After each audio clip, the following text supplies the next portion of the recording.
అందరికీ నమస్తే అండి. నా పేరు సూర్య. నిన్న పవన్ కళ్యాణ్ గారు మీటింగ్ అనకాపల్లిలో జరిగింది. ఆయన ఎక్కడ మీటింగ్ పెట్టినా పబ్లిక్ వస్తారు. గ్రాండ్‌గానే జరుగుతది. సో, ఆయన ఆ మీటింగ్ గురించి అంతా వదిలేస్తే, ఆ మీటింగ్‌లో ఒక విషయం ఒకటి ఏదంటే, నేను సరిగ్గా పని చేయకపోతే మా 21 మంది సభ్యులు అండ్ టీడీఎస్‌పీ వాళ్ళ రెస్పాన్సిబిలిటీ కూడా నేను తీసుకుంటున్నాను. వాళ్ళు సరిగ్గా పని చేయకపోతే నేను అడుగుతాను. ఒకవేళ మేము 21 మంది సభ్యులు సరిగ్గా పని చేయకపోతే మమ్మల్ని దిగిపోమని అడిగే హక్కు మీకుంది. మమ్మల్ని అడగండి, నేను దిగిపోతానండి. అంటే అకౌంటబిలిటీ. అకౌంటబిలిటీ అంటే అట్లీస్ట్ ఒకవేళ సరే అన్నీ ఏదైతే ప్రామిస్‌లు చేస్తారో నేను ఇది చేస్తామని చెప్పేసి అన్నీ చేయలేకపోవచ్చు పరిస్థితుల వల్ల. అర్థం చేసుకుంటాం. అంటే కొంతమంది అర్థం చేసుకోలేరులేండి. వాళ్ళ గురించి ఏం చెప్పలేం.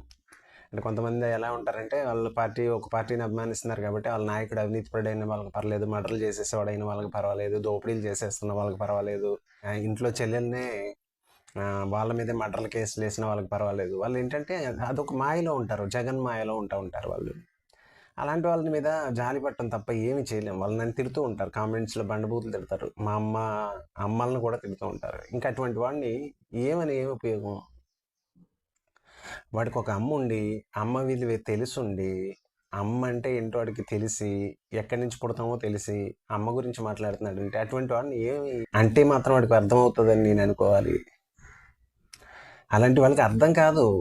వాళ్ళని చూసి జాలి పట్టడం తప్ప వాళ్ళ మైండ్ సెట్ అలా ఉంటుంది. ఏం చేస్తాం? నేను మైండ్ గురించి నాకు కొంచెం తెలుసు కాబట్టి వాళ్ళ గురించి కోప్పడి కూడా ఉపయోగం లేదు. కోప్పడిని కూడా నేను కోపం కదది. ఇలాంటి నాయకుడు రాష్ట్రానికి ఉండకూడదని నేను మనస్ఫూర్తిగా నమ్మాను కాబట్టి అలా మాట్లాడతా తప్ప జగన్ అనే వ్యక్తి మీద నాకు పర్సనల్గా కోపం ఏముండదు. నాకు అవసరమే లేదు. ఎందుకో అలాంటి ఆలోచన విధానం ఉన్న వ్యక్తి రాష్ట్రానికి మంచిది కాదంతే. ఇది మా రాష్ట్రం కాబట్టి, ఇది ప్రజలందరికీ సంబంధించింది కాబట్టి అందుకే నేను మాట్లాడతా తప్ప జగన్ అనే వ్యక్తి మీద నాకెందుకు కోపం, వేరే వాళ్ళకి ఎందుకు కోపం ఉంటుంది? పర్సనల్గా ఏమి ఉండదు. రాష్ట్రానికి అలాంటి నాయకుడు ఉండకూడదు అంతే. సింపుల్, అంతే మ్యాటర్. అకౌంటబిలిటీ అంటే నేను ఈ పనులు చేస్తానని ఏదైతే ప్రమాణం చేశారో ఆ వర్క్లు అధికారంలోకి వచ్చిన తర్వాత కంప్లీట్ చేయాలి. ఒకవేళ కంప్లీట్ చేయలేకపోతే, అన్నీ చేయలేకపోవచ్చు, మనం మనుషులం కాబట్టి ఆ విధంగా కూడా ఆలోచించాలి. అన్నీ చేయలేకపోవచ్చు, కొన్ని కారణాల వల్ల కొన్ని చేయలేకపోవచ్చు. అది ఎందుకు చేయలేదని కనీసం మనకి చెప్పాలి. అది కూడా అకౌంటబిలిటీలోకి వస్తుంది. ఇప్పుడు వైసీపీ వాళ్ళు అయితే ఇవన్నీ పట్టించుకోరు. వాళ్ళకి ఒకటే ఎజెండా ఏముంటుంది అంటే మీరు చేత అన్నారు, ఎందుకు చేయలేరు? వీళ్ళనైతే ఎవరు అడగకూడదు. మద్యపాన నిషేధం అన్నారు, సిపిఎస్ రద్దు అన్నారు, జిల్లాకు ఎయిర్పోర్ట్ అన్నారు, పోలవరం ప్రాజెక్ట్ అన్నారు, అమరావతి రాజధాని కట్టేస్తామన్నారు, ప్రత్యేక హోదా అన్నారు, ఎన్ని చెప్పారు. మద్యపాన నిషేధం అన్నారు. ఎన్ని ఎన్ని ఎన్ని ఇవన్నీ ఏం చేయకుండా 99% చేసేసానని అతని నోటికి ఒక అద్దు పద్దు లేదు, ఏమైనా మాట్లాడేస్తాడు. జనాలను ఎలా చూస్తున్నాడంటే గొర్రెలు అనుకుంటున్నాడు అంతే జగన్ రెడ్డి అనే వ్యక్తి. అతను కనీసం సజ్జల రామకృష్ణారెడ్డి అనే వ్యక్తి వచ్చి మాట్లాడతాడు. ఇప్పుడు ఎలక్షన్ టైంలో అసలు ఈ ముఖ్యమంత్రి ఎవరిని చూసి ఓటేశారు ప్రజలు, ఎవరికి అధికారం ఇచ్చారు? ఆ రామకృష్ణారెడ్డి అనే వ్యక్తి ఎవడు అసలు? అతనికేం పని? అతను వచ్చి చెప్పడం ఏంది? ఈ ముఖ్యమంత్రి మాట్లాడ్డా జనంతో? ఒకవేళ ఈ పని చేయకపోతే ఈ కారణాల వల్ల నేను చేయలేకపోయానని ప్రజలకు సమాధానం చెప్పాల్సిన పని లేదా ఏంటి? ఇతనికి అకౌంటబిలిటీ లేదా? అంటే ఏంటి బానిసలేంటి? నేను ఇంత ఇస్తున్నాను, నెలకు సంవత్సరానికి ఎంత ఇస్తున్నాను, నేను 10,000 ఇస్తున్నాను, అదే చాలు మీకు ముస్టేషన్కి ఏమనుకుంటున్నాడు అసలు ఇతను? ప్రజలకు సమాధానం చెప్పవా? అంటే ఏంటి రాజు అనుకుంటున్నావు? నాకు అర్థం కావట్లా.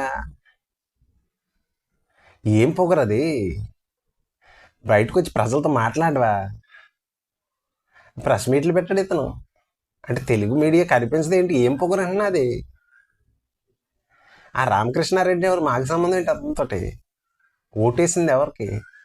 జనం నమ్మి ఓటేసింది ఎవరికి? ఎక్కువ జనం నమ్మి ఓటేసింది ఎవరికి? వాళ్ళకి సమాధానం చెప్పొద్దు. వాళ్ళు ఓటేయడానికి పనికొస్తారేంటి? మీ పులివెందల్లో జనాలు ఉన్నట్టు ఇక్కడ అందరూ ఉండరు. వాళ్ళకంటే అలా అలవాటు చేసేసి వాళ్ళు బానిసలు చేసుకుని వాళ్ళ గురించి రాష్ట్రం అంతా తెలియదు కదా మరి జనాలకి. మీ పులివెందల్లాగా అన్ని చోట్ల సాగదు.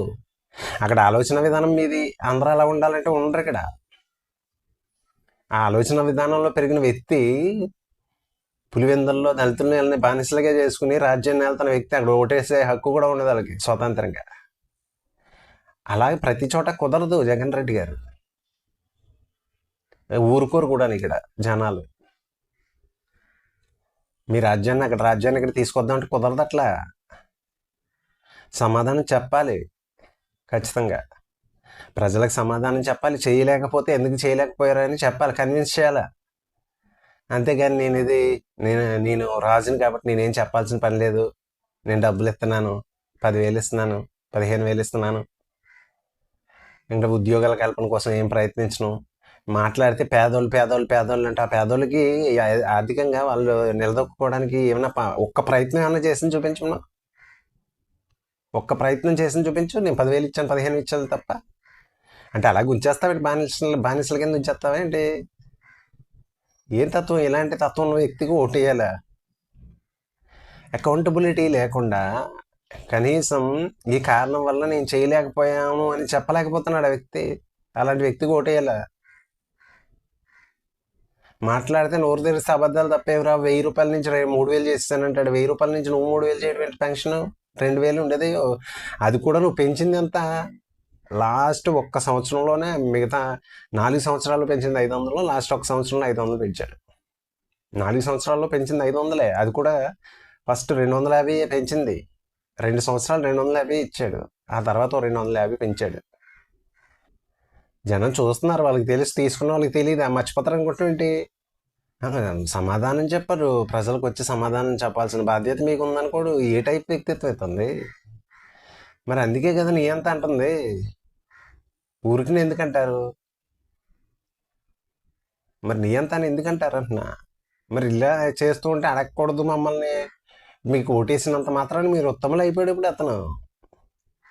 ఇప్పుడు ఎక్కువ జనం ఓటేసేసినంత మాత్రాన జగన్ రెడ్డి అనే వ్యక్తిని ఉత్తముడి కింద, దేవుడి కింద చూసేనట్టు కుదరదు అట్లా. జనం మాయ చేసి ఓట్లు వేయించుకున్నారేమో. వాళ్ళని ఎన్ని రకాలుగానో ప్రలోభ పెట్టాలో అన్ని రకాలుగానో ప్రలోభ పెట్టి మాయ మాటలు చెప్పి వాళ్ళ చేత ఓట్లు వేయించుకున్నాడు. అంత మాత్రం చేత ఉత్తముడు అయిపోయాడు ఇప్పుడు సడన్గా. అతను అవినీతిపరుడే, హత్య రాజకీయాలు చేయించేవాడే, శవ రాజకీయాలను వాడుకునేవాడే. అలాగే అధికారంలోకి వచ్చారు. అకౌంటబిలిటీ లేకుండా అతను ఎవరో సజ్జల రామకృష్ణారెడ్డి అని వ్యక్తి వచ్చి మాట్లాడతాడు. అతను ఎవరు జనాలకి ఏంటి సంబంధం? ఓకే అండి.